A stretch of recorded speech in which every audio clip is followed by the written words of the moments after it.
yes, you ask to scan the fingerprint of that voter. Nga wabula ennaku 16 zokka bannayuganda okwetaba mu kalulu ka bonna ak'omwaka 2026 buli kumpi kati ayogera alaajanira kimu Mirembe ku bukaala wonna.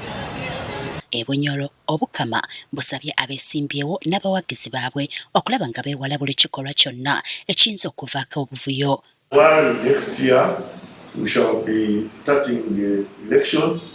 And so this is a very important period in our kingdom, and I'm calling upon all the Bunyoro, first of all, to participate in the elections, but also to ensure that there is peace, that the elections are peaceful. Nga obubaka bw'Omukama obw'omwaka, Omuhikirwa Andrew Byakutaaga asabye bannayuganda nga beetegekera akalulu okwewala okukozesa olulimi olw'obukyayi. Agamba kino kivaako enjawukana ekintu ekikyamu ennyo. Let us refrain from using abusive language because it's not our culture really to communicate through abusive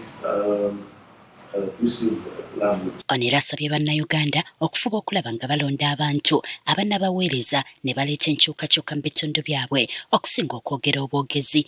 I would like also to call upon the Bunyoro to elect leaders who will serve the Bunyoro. Elect leaders who will serve our kingdom, who love our kingdom. And also to elect leaders who will maintain the peace which is prevailing.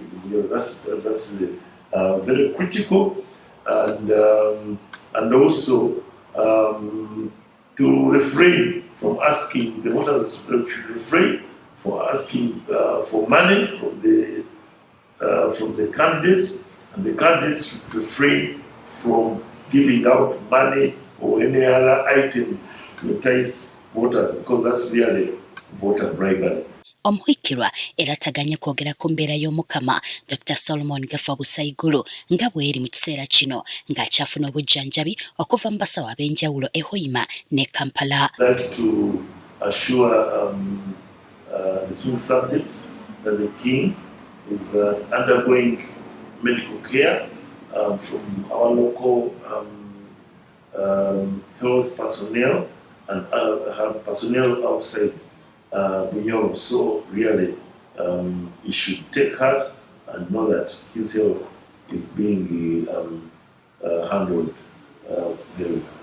Okusinziira ku Byakutaaga, Obukama busobodde okutuuka ku bintu ebiwerako mu kisaawe ky'ebyenfuna, ebyenjigiriza, obujjanjabi n'ebirala, nga n'omwaka ogujja bakufuba okulaba nga bingi biyitimuka.